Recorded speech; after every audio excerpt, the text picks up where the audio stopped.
인구토크 올인의 이재인입니다. 인구토크 올인의 최철기입니다.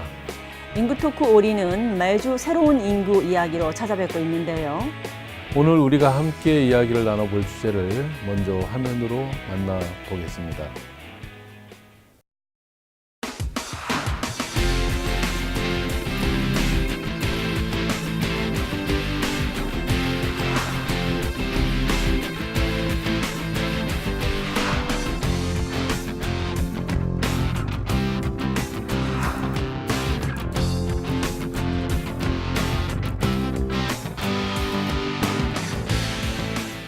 양육비 대지급제가 가능할까요? 네, 사실 양육비 대지급 제도는 지난 2004년 이후에 꾸준히 관련 법이 발의됐습니다. 하지만 한 번도 통과되지 못했는데요. 재정 부담이 크다라는 이유였습니다. 비혼모를 포함한 한부모 가족 지원에 3천억 정도의 예산이 소요될 것으로 생각이 되는데 국회와도 계속 협의해서 관련된 예산을 확보하고 아이들이 구김살 없이 잘 자랄 수 있도록 대책을 더 촘촘하게 마련하도록 하겠습니다.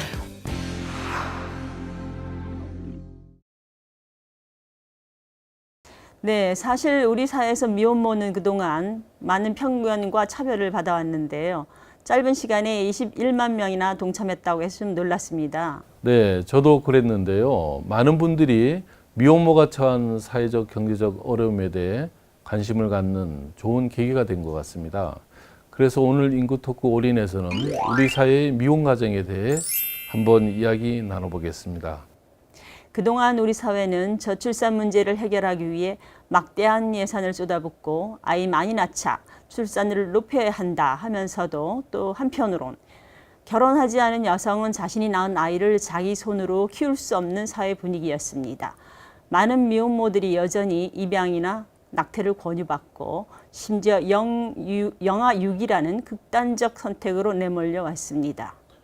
혼인 여부를 떠나 생명은 모두 소중한 것 아니겠습니까? 그래서 오늘 이 시간 우리 사회에서 미혼모가 처한 현실, 우리 사회가 미혼 가정을 어떻게 끌어안아야 할지 한번 이야기 나눠보겠습니다. 함께 얘기 나눌 두 분 모셨습니다. 한국 미혼모 지원 네트워크의 오영나 대표님, 그리고 한국 미혼모 가족협회의 김도경 대표님. 반갑습니다. 네, 반갑습니다. 오늘 자리해 주셔서 감사드립니다. 앞서 잠시 언급했는데요. 히트 앤드 런 국민청원에 21만 명이라는 시민들이 참여해 주신 걸 보셨죠? 보고 두 분 어떠셨는지 궁금합니다.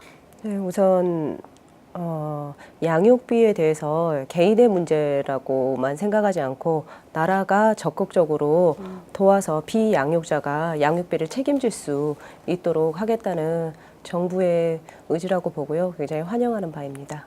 네. 사실 저희도 놀랐습니다. 20만 명이 적은 숫자가 아니거든요. 그래서 국민들 사이에 미혼모에 대한 관심이 많구나. 그리고 또 그 청원의 내용을 자세히 보면 아이 아버지도 찾아서 같이 책임지게 해주세요 라는 내용이었었거든요. 그래서 아이 아버지도 책임져야 한다. 이런 인식도 많이 확산되어 있구나 라고 생각을 했습니다. 네, 여성가족부도 벌써 그 히트앤런 제도에 대해서 용역을 착수했고 또 그 결과가 11월 달에 나온다 그래요. 예, 맞습니다. 네, 국민들의 관심이 뜨거운 만큼 좋은 결과 있기를 기대해 봅니다. 그럼 오늘의 주제에 관해 한국 미혼모 지원 네트워크의 오영나 대표님의 좋은 강연을 먼저 듣고 또 말씀 나눠보도록 하겠습니다.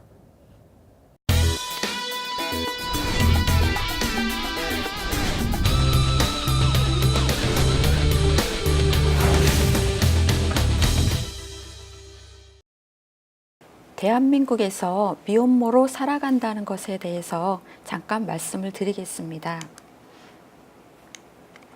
우리나라는 세계 1위의 독보적인 해외 입양 수출국입니다.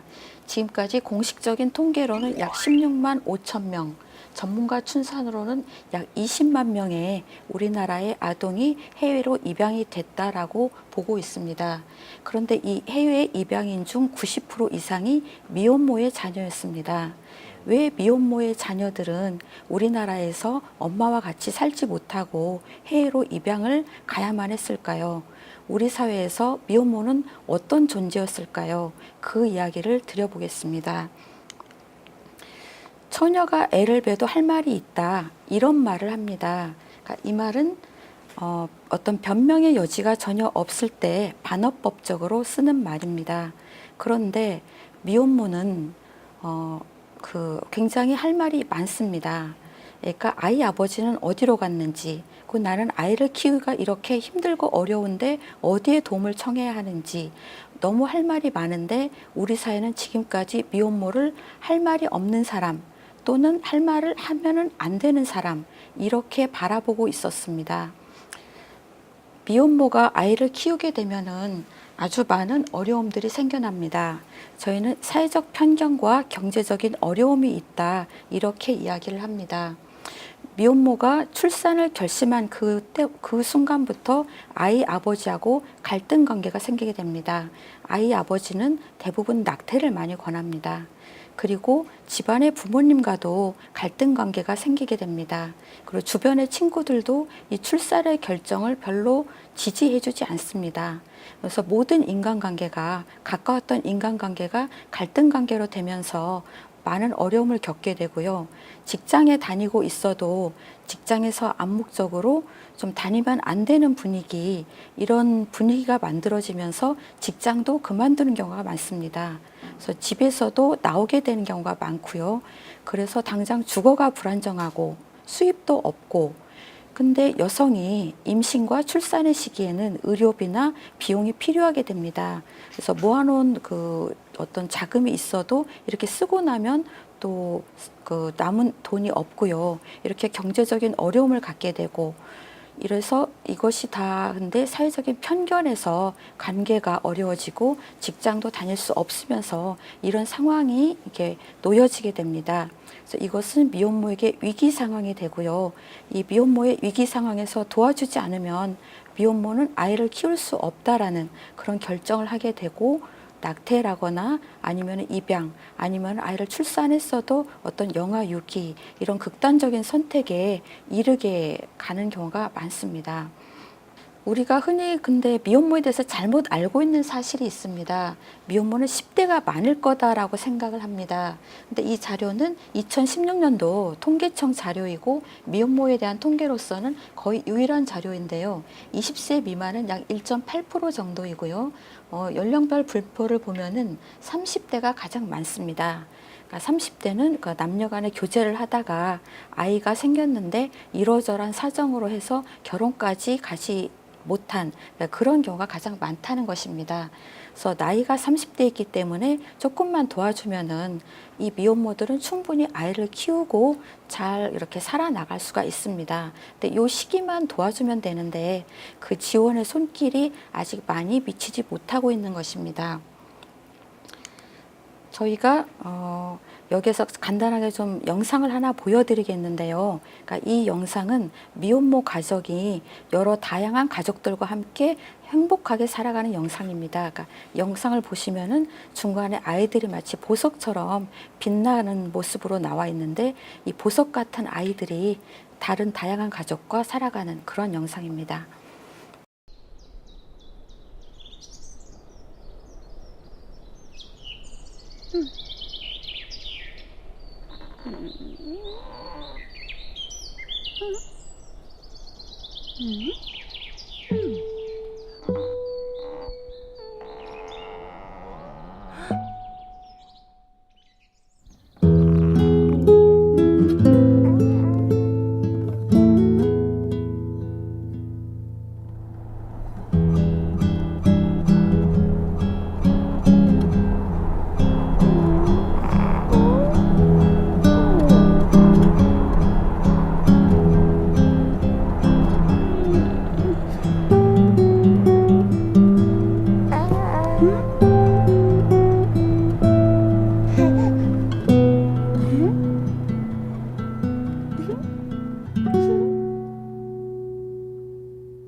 가족은 누구한테나 참 소중합니다. 그러니까 인생이 고달프기 때문에 언제라도 내 편이 되어주고 나를 걱정해주는 그런 존재가 가족입니다. 근데 이 가족은 우리 사회에서 다양한 형태가 있습니다. 미혼모 가정도 있고 부부와 자녀로 되어 있는 가정도 있고 할아버지 할머니와 손주가 사는 가정도 있고요. 그다음에 뭐 입양 가정도 있고 여러 다양한 형태의 가족이 있습니다. 근데 이 가족이 형태가 좀 다르다고 해서 조금 다른 시선으로 저 가정은 비정상 가정이야 이렇게 혹시 바라보고 있는 시선이 있지는 않으셨는지요? 저 집이 부부와 자녀로 되어 있지 않다면 왜 그럴까? 궁금하게 생각하고 그거에 대해서 캐묻고 또 저 가정은 아마 그럴 것이야 라고 어떤 선입견을 가지고 바라본 적은 없으셨는지요? 근데 이러한 시선이 이 어떤 가정에게는 좀 불편한 것일 수 있습니다. 이 가정은 형태가 다만 다를 뿐이고 이 가정은 아이를 중심으로 해서 아이를 사랑으로 키우고 아이를 책임지고 있는 그런 존재가 있다라면은 자체로 소중한 가정입니다. 아이를 중심으로 해서 보면은 문제가 굉장히 단순하게 보입니다. 이 아이에게 소중한 것인가? 그리고 이 아이를 잘 키워줄 수 있는 곳인가? 이렇게만 된다면은 그 가정은 소중하고 존중받아야 되는 가정입니다. 양육 미혼모는 아이를 낙태하지 않고 입양 보내지 않고 아이를 키우겠다고 결심한 당당하고 자랑스러운 엄마입니다. 아이를 키우는 미혼모를 응원해 주세요. 감사합니다.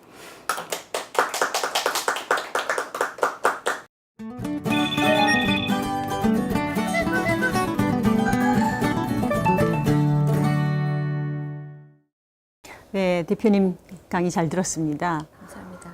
이제 그럼 본격적으로 두 분 모시고 이야기 시작해 보도록 할까요? 지금 그러면은 이 미혼모 숫자 규모는 어느 정도로 되고 있습니까? 아까 제가 강연에서 잠깐 말씀을 드렸습니다마는 공식 통계 자료로는 2016년도에 약 24,000명 정도 이렇게 좀 저희는 보고 있습니다. 네, 거기에 제가 조금 보태자면은 저희 단체가 처음 생겼을 때 2009년에 그때까지도 미혼모 그 인구조사에서 미혼모가 체크할 수 있는 부분이 없었거든요. 인구 총조사에 들어가면은 결혼을 했습니까? 안 했습니까? 질문을 하면 안 했습니다를 체크하면 제 아이를 거기에 표시를 할 수가 없게 되었어요. 그래서 당사자들이 계속해서 요구를 하고 그래서 결국 2016년에 최초로 인구 총조사에서 미혼모가 조사가 된 겁니다. 아, 그래서 통계가 2016년밖에 없군요. 네. 그게 한부모 가족 통계이죠. 44만 명이라고 어느 조사에 나와 있던데. 2015년에 최초로 조사가 되었고요. 네. 한부모 중에서도 결혼하지 않고 아이를 키운 사람을 조사를 한 건데 이상하게도 그 전에는 추정치가 훨씬 더 높았어요. 근데 실제 조사를 해보니까 너무 낮게 나와서 이 조사들이 정확하지 않다고 생각을 하고 있거든요, 저희는. 예, 저희가 궁금하게 생각하는 건 한부모 가족, 뭐 조선 가족, 다문화 가족, 이제 이런 여러 형태의 가족 형태가 있는데 안 좋은 인식이 좀 있고 특히 미혼모 가정에 대해서는 이제 부정적인 인식이 심각하지 않습니까? 그래서 어떤 연유에서 그러한지 그것부터 한번 짚어보기로 할까요? 오영라 대표님. 글쎄요, 그것도 하나의 뭐 일종의 이데올로기라고 저희는 봅니다. 그러니까 정상 가족이라는 어떤 틀을 만들어 놓고 거기서 벗어나면 어떤 일탈로 보는, 그러니까 그냥 그 혼인 전에 아이를 출산한 것에 대해서 어떤 도덕적이라거나 가치적인 잣대를 들이대면서 부도덕하다 또는 뭐 무책임하다 이런 그 시각으로 바라보면서 이렇게 이루어진 가정에 대해서 사회에서 정상 가정으로 좀 편입시키지 않으려는 좀 비정상 가족으로 보는 이런 시선이 계속해서 있습니다.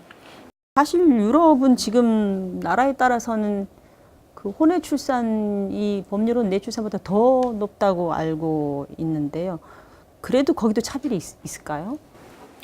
유럽에서도 뭐 특히 프랑스나 뭐 스웨덴, 노르웨이 뭐 이런 나라들은 뭐 50%가 넘게 혼외자니까 사실 그 정도 되면은 뭐 전혀 특이하지가 않습니다. 그냥 옆집도 그러고 뭐 나도 그러고 뭐 이런 상황이니까 그거는 그냥 평범하게 있을 수 있는 일. 예. 뭐 살다 보면 뭐 이럴 수도 있고 저럴 수도 있고 이렇게 받아들여지고 있습니다. 통계를 보니까 아이슬란드가 69.6%네요. 네, 프랑스가 59.7%. 우리나라는 어느 정도 됩니까? 비원? 약 1.9% 정도, 예, 2% 예, 이내라고 보고 있습니다. 어마어마하게 차이 나는군요. 예, 그렇죠. 정상 가족이 아니면 다 이거는 사회적 편견이 아주 심한 수밖에 없는 그런 구조네요. 결국. 그렇죠. 수치상으로 그 하나의 그 가족 형태를 바라보는 어떤 편견의 그 정도가 좀 드러나죠. 정말 힘들구나 이렇게 보입니다. 우리 김동영 대표님은 본인이 실제로 미혼모임을 밝히시고 지금 같은 입장의 동료들을 위해서 많은 일을 하고 계시는데요. 우선 본인부터도 쉽지 않은 결정이셨을 것 같아요. 어떠셨습니까? 네, 저는 제가 아이를 키운다는 것 자체가 제가 뭐 잘못한 게 아니기 때문에 제가 숨길 이유가 없다고 생각을 했었는데 제 아이가 학교에서 조금 좋지 않은 대우를 받았어요. 그래서 그런다고 이게 누군가 당사자가 당사자의 목소리를 내지 않으면은 아무도 알 수 없는 일이기 때문에 예. 그리고 저는 이제 협회를 처음 대했던 처음 협회에 이렇게 발을 들여놓던 계기가 저하고 비슷한 엄마들을 좀 만나서 이렇게 좀 마음을 나눴으면 좋겠다 하는 계기로 시작하게 되었는데 여기에서 이렇게 엄마들을 만나다 보니까 너무 불합리하고 억울한 일들이 너무 많아서 그러면은 이거를 좀 같이 목소리를 내서 활동을 해야 되겠다는 그런 생각으로 지금 활동을 하게 되었어요. 일하는 그 직장인들 같은 경우 요즘은 이제 육아제도가 조금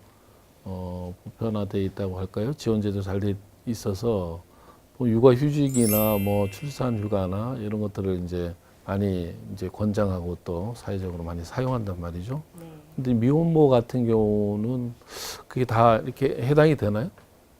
육아휴직 제도에 결혼한 여자만 쓸 수 있다고는 안 나와 있지만, 네, 미혼 상태에서 임신을 하게 되면은 한 회사에서도 2명, 저희 엄마 사례 중에 한 회사에서 같은 시기에 2명이 임신했어요. 근데 한 여직원은 이제 결혼할 대상자가 있는 사람이고 이 사람은 이제 배우자가 없는 사람인데 한 사람은 혼수품이라고 축하를 받고 본인은 굉장히 비난을 받고 예, 사장실로 와봐라 해서 예, 권고사직을 당하는 그런 경우들도 있기 때문에 예, 결혼하지 않고 임신한 거를 밝히기도 힘들기 때문에 육아휴직은 거의 꿈도 못 꾼다고 생각을 합니다. 직장에서도 차별을 아이를 가졌다고 도와주기는커녕 차별을 하고 예. 사실 뭐 제도상으로는 그러니까 근로기준법이나 뭐 이런 법상으로는 뭐 미혼모라고 해서 육아휴직이나 출산휴가를 뭐 주면 안 된다 이런 규정은 당연히 없고요. 그런 권고사직도 사실 불법이고요. 그러니까 부당해고에 해당하는 그런 내용인데 이제 문제는 이 미혼모가 그러한 대우를 받았을 때 회사에 항의할 수 있는가 그리고 노동청에 가가지고 이게 부당해고라고 이야기하면서 자신의 그 스토리를 그 미혼모라는 걸 이야기하면서 이렇게 호소할 수 있는가 이게 그 한 명의 그 미혼모가 감당하기에는 굉장히 큰 장벽이어서 이 시점에서 그냥 미혼모가 포기하고 그냥 직장 그만두고 그런 것으로 그렇게 그냥 결론이 나는 그러니까 이런 상황이 많이 있는 것입니다. 권리가 있음에도 권리로 주장할 수 없는 그런 입장으로 살아가신다. 직장에서조차 이제 이렇게 되면은 이제 그 경제적인 어려움은 불을 보듯 뻔한데요. 그럼 이제 이런 현실이 또 경제적인 어려움이라는 더 중요한 더 큰 현실로 이어지겠습니다. 이 부분은 다음 주제로 다시 얘기를 해보기로 하겠습니다.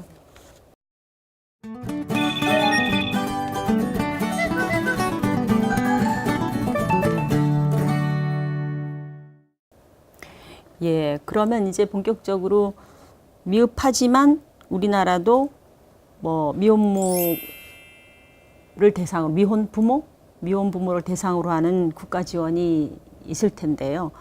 일단 그것부터 한번 소개를 해주시겠습니까? 일단은 그 미혼모는 아이를 키울 때는 좀 근로 능력이 없어요. 그 아이를 전적으로 책임을 져야 되기 때문에 그래서 그 국민기초생활보장법에 의한 그 수급자로 좀 지정을 받아서 좀 생계급여를 받아서 이렇게 생활을 하게 되는 경우가 많아요. 그렇게 해서 아이를 좀 키우고, 그다음에 아이를 좀 키우고 나서 아이를 좀 어린이집 보내고 또 직장을 갖게 되고 이렇게 되면은 이제 한부모 가족 지원법에 의해서 아동 양육비 또 뭐 교육비 이런 것들을 좀 지원을 받게 되는데 그 액수가 일단 좀 적고요. 월 13만 원. 그리고 24세 이하의 청소년 한부모 미혼모도 미혼모 본인 24세 이하일 때 그렇죠. 예, 미만인가 이하인가 뭐 예. 예. 그것도 이제 해당이 되는데 그때는 18만 원을 좀 지급해 주는데 좀 아이를 키우기에는 좀 많이 부족한 금액이고 현재는 또 아이가 만 14세 미만일 경우까지만 지원을 해주기 때문에 그 지급해 주는 기간도 많이 짧고 이런 문제들이 좀 있습니다. 네, 이런 지원을 받기 위해서는 먼저 관공서를 찾아가야 되는데요. 관공서에서는 이렇게 뭐 한부모나 미혼모를 상담하는 곳이 따로 나눠져 있지 않고 다 오픈된 공간에서 이렇게 하다 보니까 무슨 일로 오셨어요? 이렇게 물어보면은 본인이 미혼모 상담하러 왔는데요. 이렇게 얘기하기가 되게 힘들어요. 근데 목소리가 안 들린다고 그렇겠네. 크게 얘기해 주세요. 이렇게 하는 경우들도 있고요. 그러면은 미혼모라고 그러면은 일단 그러면 누구누구 씨 여기 미혼모 상담하러 왔어요. 크게 얘기하는 경우도 있고 아니면은 거기에서 지원 상담을 해주는 게 아니고 훈계를 듣고 오는 경우도 굉장히 많아요. 아니 어쩌다가 미혼모가 됐냐, 애 아빠하고 잘해서 결혼을 하지 그랬냐, 아니면 왜 나라 돈으로 아이를 키우려고 하냐 이런 훈계를 하는 경우들도 있고요. 그래서 엄마들이 일단 상담을 받으러 간 곳에서 굉장히 인권 차별적인 말을 많이 듣고 와서 상처를 받고 포기하는 경우들도 굉장히 많습니다. 제도가 아니면 필요하군요. 그게 경제적인 생계를 위한 경제 지원도 그렇지만 이제 주거 문제 같으면은 쉼터 뭐 이런 게 지원이 되는 거죠. 어떻습니까? 네, 지금은 그 미혼모 시설이라고 그래서 1차 시설이라고 하는데요. 아이를 낳으러 들어가는 시설이에요. 그런데 나라에서 뭐 위기 상황에 있는 미혼모들이 가서 아이를 낳고 그다음에 100일까지 있다가 나올 수 있는 공간인데 이 공간이 실제적으로 미혼모들한테 크게 도움이 되지 않고 좀 또 운영상의 문제 때문에 이용하기도 어려운 부분이 있는데요. 일단 뭐 임신 그 위기 임신에 처한 미혼모들은 누구나 받아줘야 되는데 수입이 있거나 그 다음에 최근에 재산이 있거나 그 다음에 임신 초기이거나 아니면 나이가 많다는 그런 이유로 미혼모들을 받아주질 않아요. 그러다 보면은 이제 미혼모들 대부분이 아이 낳기 직전까지라도 어떻게 해서든지 돈을 좀 모아서 아이를 낳아서 그 돈으로 아이를 키우고 싶은데 지금 수입이 뭐 50, 70, 80 그 수입에 상관없이 어쨌든 조금이라도 벌면은 거기에서 받아주질 않는 거예요. 받아주지 않는 이유는 이제 들어가게 되면은 시설 수급자가 돼야지 시설에서 돈을 벌어서 이 엄마를 먹이고 재우고 하는데 이 엄마가 수입이 있으면 시설 수급자를 못 만드는 거예요.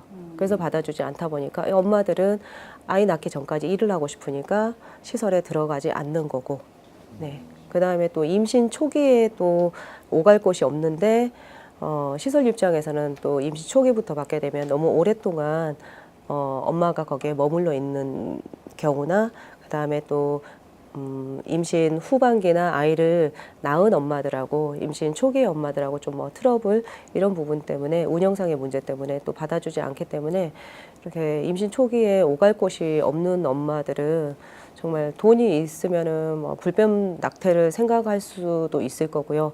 아니면은 여기저기 전전하다가 나중에 결국에는 좀 뭐 유기라든지 아니면 뭐 입양이라든지 극단적인 선택을 할 수 있는 그런 경우들이 생길 것 같습니다. 임신기에 이렇게 필요한 보호를 다 원하면 받을 수 있는 상황이 아니다 지금 네, 그런 맞습니다. 말씀이신 네, 거네요. 관공서에 가도 임신해서 가면은 임신해서는 도와줄 게 없다. 아이를 낳고 아이를 출생신고한 다음에 이제 뭔가 지원이 나간다고 이렇게 안내를 해줍니다. 근데 정말 임신기 얼마나 많은 지원이 필요합니까? 얼마나 많은 돌봄이 필요합니까? 그러니까 예. 거정 기간이 너무 수가 부족해서 그런가요? 왜 그런가요? 지금 쉼터나 이런 게 쉼터나 수용 규모가 너무 작아서. 아니요. 그 미혼모 쉼터가 그래서 이제 미혼모 지원을 하자고 그러면 좀 사실 쉼터 얘기를 많이 해요. 근데 사실 미혼모들이 수용의 대상은 아니거든요. 예, 다 자기가 살고 있는 지역에서 뿌리 내리고 살고 싶어 하지 이게 시설에 들어가고 싶지는 않았는데 차라리 그 시설에 들어가게 되면 나오는 그런 그 지원금 있죠. 그 시설 수급비를 차라리 월세 지원이나 이렇게 해준다 그러면 미혼모가 자기 지역을 떠나지 않고 전혀 모르는 곳에 가서 살다가 또 거기서 아무 수입도 없이 있다가 아이만 낳고 또 다른 시설을 알아볼 필요는 없게 되잖아요. 좀 제도를 융통성 있게 운영을 해야 되겠구만요. 그러니까 미혼모 가정도 하나의 가정으로 생각을 해야 되는데 이렇게 시설 수용 대상으로 생각을 하니까 이게 계속 제도가 그 제자리 걸음인 것 같아요. 기관이나 그 시설에 지원하는 것보다는 직접 미혼모들 대상으로 그게 필요하겠죠. 그렇죠. 자기가 그런 다니던 정책 직장도 전환이 좀 있고 다 필요할 것 있는데. 그렇죠.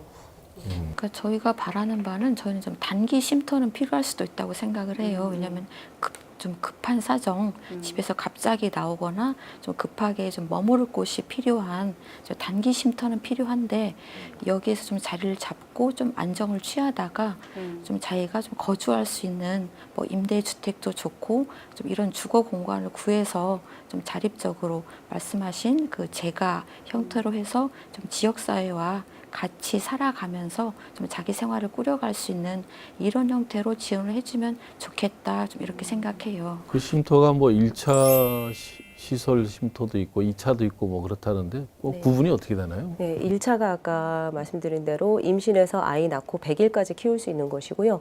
2차가 이제 뭐 한 1년에서 2년 정도까지 지낼 수 있는 것인데 그리고 3차는 이제 모자 시설이라고 그래서 예, 한부모들도 다 그 모자 가정, 예, 이혼 사별 한부모도 다 들어가서 살 수 있는 곳인데 2차 시설 같은 경우에는 그룹홈이에요. 이제 문은 대문 그 들어가는 문은 하나인데 이제 방이 3개가 있으면 3가정이 이렇게 사는 부엌하고 화장실이나 거실을 같이 이용하는 그런 구조로 되어 있는데 1차 시설에서는 일하는 사람도 일을 그만둬야지 시설에 들어갈 수 있고 또 거기에서도 일을 전혀 못해요. 그런데 2차 시설에 들어가면 이야기가 틀려져요. 1차 시설에서 전혀 못하게 했다가 2차 시설에서는 아이가 100일만 지나면 빨리 자립을 하라고 닥달을 해요. 네. 그래서 엄마들이 굉장히 힘들어 하거든요. 네. 네. 일반 직장에서도 육아휴직 기간인데 그때가. 네, 그렇죠. 네, 네. 그리고 이제 아이가 1년이 되게 되면 그때는 정말 뭐든지 해야 돼요. 그래서 나라에서 하는 그 자활을 하든지 한 달에 한 80만 원, 70만 원 정도 받는 그런 자활을 하든지 아니면 뭐라도 무조건 해야 되거든요. 그걸 또 하지 않으면은 공무원들이 하루가 멀다 하고 계속 전화를 해야 되거든요. 예, 알겠습니다. 네. 임신 출산 이후는 그래도 좀 지원이 있는데 임신기는 특별히 지금 지원이 네, 그렇죠. 부족한 편이고 네. 안 맞는 편이고 뭐 지금 출산 직후에는 사각지대입니다. 사각지대군요. 임신 초중기가 복지 체계는 아이를 낳고 출산을 해야 비로소 좀 이것저것 좀 이렇게 혜택을 받을 수가 있고요. 근데 미혼모는 임신 그때부터 갈등이 시작되거든요. 이걸 어떻게 해야 되나 근데 이때 초기 과정에서 좀 정보도 얻고 뭔가 지원도 받고 싶고 좀 그렇게 하고 싶은데 그 부분이 굉장히 부족해서 이 이야기는 저희가 이제 틈만 나면 여기저기 가서 임신 뭐 갈등 상담 뭐 이런 거 좀 상담 전화를 만들어 주시든지 뭐 창구를 만들어 주시든지 해달라고 계속 말씀드리고 있는 뭐 그런 내용입니다. 민간이나 정부 지원 기관 중에서 그러니까 임신 상담부터 위기 상담부터 그 3차 거기까지 토탈로 하는 데도 있죠. 사실 저희 단체가 그 역할을 해오고 있는데요. 저희는 그 2011년부터 미혼모 일시 보호 쉼터를 운영을 하고 있어요. 이게 나라에서 하는 미혼모 시설에서 받아주지 않거나 그다음에 그런 시설에 들어가려면은 그런 기간이 필요하거든요. 서류도 필요하고. 근데 당장 오갈 데가 없어서 아이하고 공중화장실을 전전하거나 아니면 뭐 하루에 뭐 5천 원, 10,000원짜리 그런 여인숙을 전전하는 사람이 그런 서류를 챙겨가지고 오고 그다음에 들어온 뭐 자리가 있는지 없는지 기다리고 그다음에 됐다 그러면은 뭐 보름 후에 들어가고 이렇게 기다릴 여유가 없거든요. 그래서 그런 가정들을 위해서 일시보호 쉼터를 운영하고 있고요. 거기에 있는 동안 저희가 그쪽 동사무소하고 해서 그 사람을 그 기초 수급자를 만들어주고 그 다음에 이제 장기적으로 머물 수 있는 곳으로 연결을 해주는 그런 일을 하고 있는데 사실 이거는 민간에서 해야 될 일 아니거든요. 예, 나라에서 해야 될 일을 이런 부족한 부분을 그 미혼모 지원 네트워크나 저희 같은 단체들이 지금 하고 있습니다. 저희도 뭐 하느라고는 하고 있지만 민간이다 보니까 좀 역부족인 면이 있어요. 뭐 규모도 그렇고 재정도 그렇고 그래서 특히 임신 초기 좀 상담 지원 뭐 이런 분야들은 좀 공공기관에서 좀 관심을 가져주시고 추진해 주셨으면 좋겠습니다. 그러면 이제 현재 그 미혼모 거점 기관이 전국에 그 어떻게 지금 설치되어 있나요? 미혼모 거점 기관은 187개 건강가정지원센터라는 게 있어요. 근데 그 중에 17개가 미혼모 거점 기관 역할을 하고 있는데요. 지금 서울에 2개가 있고 나머지 15개가 지방에 있습니다. 근데 이 지방 같은 경우에는 거점 기관이 사실 잘 운영이 되면은 미혼모들이 지방 어디를 가서든지 지원이나 상담을 받을 수 있을 건데 이 거점 기관의 1년 예산이 5천만 원이에요. 이 예산 5천만 원 안에 담당 직원의 1년 인건비가 들어가 있고요. 그 다음에 미혼모들한테 지원하는 금액이 1인당 연 70만 원인데 그게 병원비, 그 다음에 기저귀, 분유 뭐 이런 것들이 들어가 있는데 그렇죠. 인원수하고 상관없이 사실 경기도 같은 경우에는 미혼모가 가장 많은 지역이에요. 6천 명 정도가 되는데도 불구하고 똑같이 예산은 5천만 원이에요. 그리고 뭐 제주도 같은 경우에는 인원이 몇백 명, 뭐 200~300명밖에 안 되는데도 똑같이 예산이 5천만 원이에요. 그리고 이제 예산이 없다 보니까 건강가정지원센터에서 진행을 하다 보니 미혼모만을 위한 그런 프로그램이 아니고 다문화나 그 다음에 일반 한부모들하고 똑같이 그냥 합쳐서 프로그램을 진행을 해요. 그러면은 굳이 거기다가 미혼모 거점기관이라는 이름을 붙일 필요가 없을 정도로 미혼모 거점기관 특화된 그런 사업을 제대로 하지 못하고 있는 실정입니다. 인식도 엉망이고 그 국가 지원도 영 터무니없이 낮고 그런 상황이 외국 사례는 혹시 좀 비교할 만한 프랑스나 이런 곳에서는 뭐 보편적 복지 차원에서 뭐 아동을 키우기만 하면 뭐 혼인 가정이든 뭐 혼외 가정이든 간에 점점 넉넉하게 양육비를 아동 수당을 지급해 주니까 그렇게 그 혜택을 받아서 키우면 되는 거고요.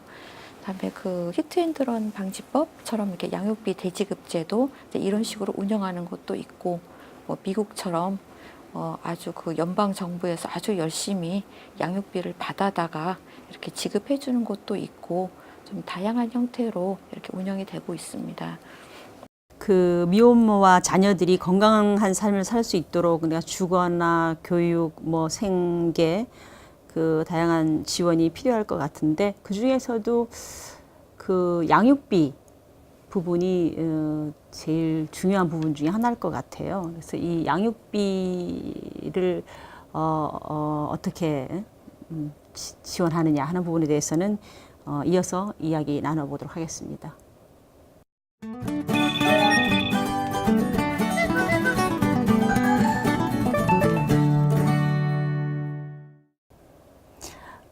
아까도 봤지만 요즘 그 히트 앤드 런 방지법에 대해 많은 관심들이 있으신데요.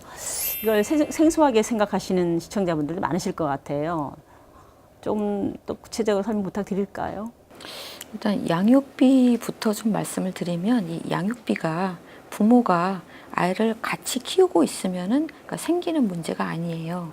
근데 부모는 원래 그 친자녀이기만 하면 결혼을 했든지 하지 않던지 간에 아이가 성인이 될 때까지 양육 의무가 있어요. 이게 법으로 정해져 있는 의무인데 그러니까 한 명이 그 양육의 의무를 하지 못하면은 그 의무에 가름해서 돈으로 양육비로 지급을 해줘야 되는 거거든요. 근데 여기서 잠깐 오해를 하는 분들도 계세요. 특히 미혼부들이 나는 낙태하라고 했다. 그러니까 나는 양육비 안 줘도 된다. 이런 식으로 우기는 분들이 계시는데 이거는 굉장히 잘못 알고 있는 겁니다. 그러니까 자신의 자녀이기만 하면 양육비를 줘야 되는 거거든요. 근데 문제는 이 양육비를 잘 주면 좋은데 잘 주지 않기 때문에 이 양육비를 받기가 너무 힘드니까 이제 생각해낸 것이 이제 대지급 제도예요. 그러니까 국가에서 먼저 주고 그리고 그 못 받는 거는 구상권이라고 하는데 원래 그 내야 될 의무가 있는 사람한테 청구해서 받아내는 그거는 좀 국가가 해서 가져가고 그 일단은 양육비를 먼저 지급을 해달라 이제 이 양육비 대지급 제도입니다. 근데 이 덴마크에서 좀 되고 있다라고 이야기를 하는데 덴마크는 이제 미혼모가 아이를 키우고 있는데 한 60만 원 정도 보통 이제 양육비를 받아야 된대요. 근데 잘 안 주면은 그 공공기관에 가서 신고를 한대요. 신고를 하면은 이제 국가에서 먼저 주고 나서 이제 아이 아버지를 막 찾아가지고 뭐 세금에서 뭐 원천 징수하기도 하고 뭐 이렇게 출국할 때 뭐 나갔다가 들어올 때 공항에서 붙잡아가지고 징수하기도 하고 이런 식으로 해서 국가에서 받아내는 이제 요게 그 양육비 대지급제도 이제 덴마크에서 운영하는 건데 이런 걸 한번 도입해 보자. 이게 바로 그 히트앤드런 뭡니까? 이게 사실 10년도 넘게 계속 얘기를 해왔지만 아무래도 뭐 좀 목소리가 약했는지 아니면은 뭐 미혼모나 이런 사람들 인원이 작다고 생각을 했는지 아니면 또 이거를 하려면은 예산을 많이 확보해야 되니까 그런 부분 여러 가지 문제로 사실 지금까지는 거의 관심 밖이었는데 이번에는 이제 국민들이 워낙 많은 국민들이 이렇게 청원을 하니까 가만히 있을 수는 없는 것 같아요. 정부 입장에서는. 우리 그 미혼모 가정이 한 2만 5천 명 정도 추정된다고 했는데 그 중에 그 양육비를 받고 있는 실제 가정이 한 어느 정도 됩니까? 사실 수치로는 그 양육비 이행원이 생기기 전에는 4.7%라고 그랬는데 그 이후로 조금 더 높아졌다고는 하지만은 제 주위에 10명이 있을 때 물어보면은 정말 1명, 2명 이 정도밖에 되지는 않고요. 이게 양육비를 받기가 더 힘든 게 이혼 가정 같은 경우에는 그 비양육자의 정보가 충분히 있지 않습니까? 근데 미혼 가정 같은 경우에는 비양육자의 정보가 많지 않다 보니까 사실 누구 사귀면서 주민번호부터 받고 사귀진 않으니까요. 네, 그러다 보니까 정보가 많지 않아서 그 사람의 전화번호나 아니면 통장번호나 집 주소나 아니면은 그 직장 이런 단편적인 정보만 가지고 상대방의 정보를 알아내는 그런 과정 자체가 한 3개월 이상이 걸리거든요. 그래서 정보를 알아야지 이제 소송을 시작할 수가 있고요. 그다음에 소송을 시작했을 때는 이제 남자가 이 아이의 아버지라는 인지 신청을 해야 되는데 아빠들 중에는 굉장히 내가 이 아이의 아빠인지 못 믿겠다는 이런 사람들도 있고 그래서 유전자 검사 그런 과정들이 굉장히 복잡해요. 그래서 최소 8개월에서 2년까지 이렇게 진행을 하는데 승소하더라도 이 사람이 재산을 다 빼돌려 버리거나 아니면 소득이 150만 원 미만일 경우에는 이 사람이 아이 양육비를 주지 않아도 됩니다. 법적으로.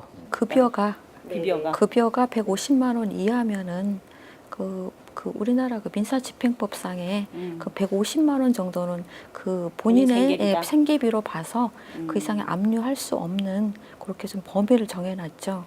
그래서 이렇게 너무 신청 양육비를 청구하는 그런 기간도 오래 걸리고 그다음에 정신적, 육체적, 그다음에 또 법원에 왔다 갔다 하려면 제대로 된 일도 하기 힘들거든요. 그러다 보니까 이제 이런 대지급 제도가 있지 않으면은 이 미혼모 가정은 굉장히 심각하게 생계에 영향을 받을 수밖에 없습니다. 그리고 그 인지 청구를 하게 되어도 인지가 되어도 좀 여러 가지 문제가 또 생기게 돼요. 그러니까 인지를 하게 되면은 그 아이 아버지가 부로서 그 아이하고 이렇게 관계가 생겨나게 되는 거니까 그 친권과 양육권을 그러니까 누구 쪽으로 하게 될 것인가.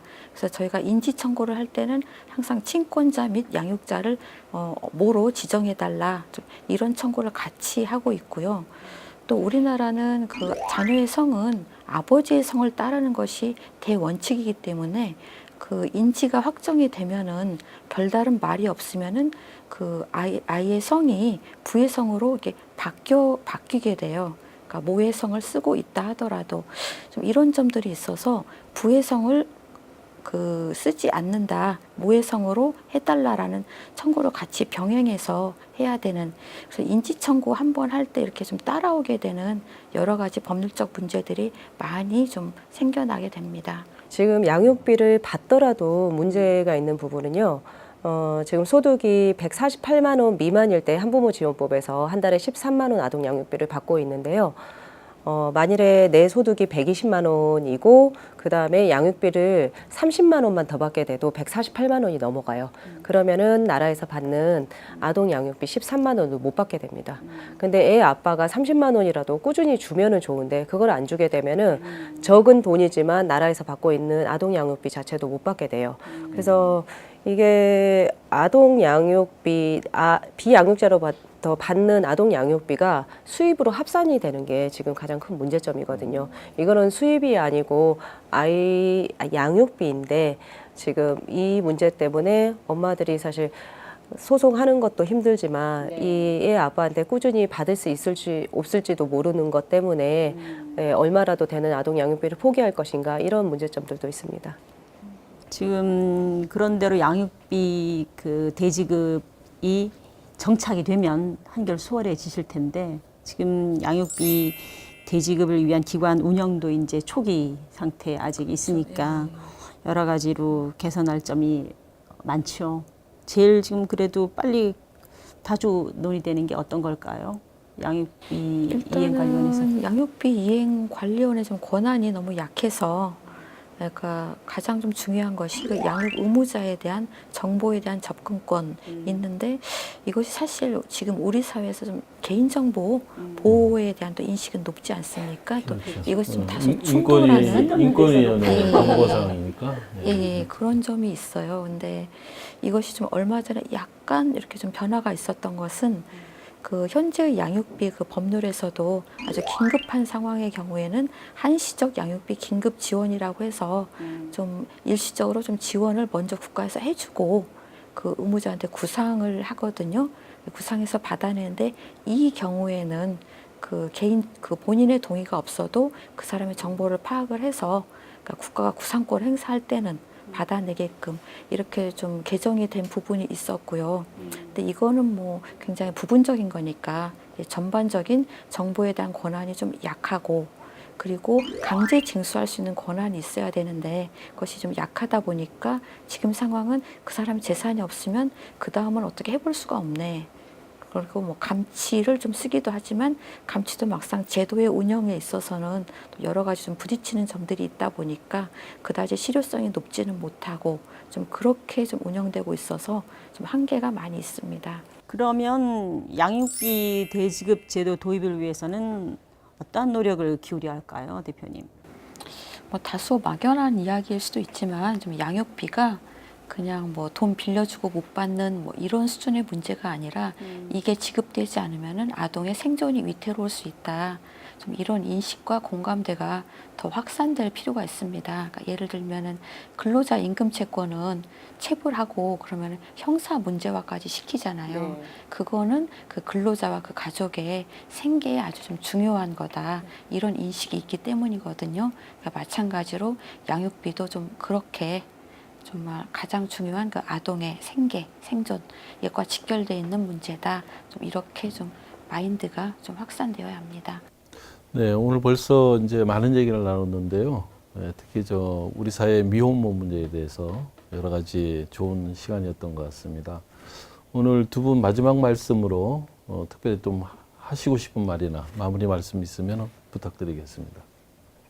예, 미혼모를 지원하는 문제는 그 미혼모의 아이를 어떻게 우리 사회가 책임지고 키울 것인가의 문제이고, 아동의 인권과 생존의 문제이고, 또 오늘의 주제 있지 않습니까? 인구, 우리나라의 저출산 문제도 해결할 수 있는 하나의 좀 어떤 그 매듭 방향이라고 할까요? 이런 좀 의미가 있어서 우리 사회에서 좀 더 각별하게 관심을 가져주셨으면 좋겠습니다.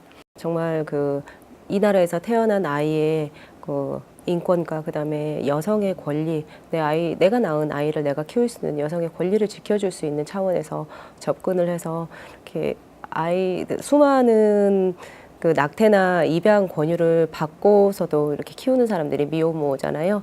이 사람들이 그래도 내가 아이를 키우길 참 잘했어라는 생각이 들도록 나라에서 그다음에 사회에서 따뜻하게 보듬어 줄 수 있는 사회가 되길 바랍니다. 네, 김도영 대표님, 오영라 대표님, 좋은 말씀 감사드립니다. 그동안 정부는 저출산 대책에 많은 예산을 써왔습니다. 하지만 정책의 초점도 지원의 대상도 결혼제도 하에 소위 정상가정에 집중됐습니다. 저출산 위기를 먼저 경험한 유럽 선진국들이 혼외 출산에 대해 차별하지 않고 동등한 지원을 하고 있는 점에 우리 사회는 주목해야 할 것입니다. 초저출산 국가 대한민국에서 여전히 미혼모들은 자기가 낳은 아이를 포기해야 하는 상황에 놓여 있습니다. 그동안 우리의 편견으로 잃어버린 소중한 아이들이 얼마나 많을까요? 미혼모는 자신의 아이를 포기하지 않고 책임지는 당당한 엄마입니다. 그들의 선택을 존중해주고 그리고 그들의 아이를 우리 사회가 함께 건강하게 키워야 할 것입니다. 오늘 함께해 주신 두 분 감사드립니다. 저희는 다음 시간에 새로운 인구 이야기로 찾아뵙겠습니다. 감사합니다.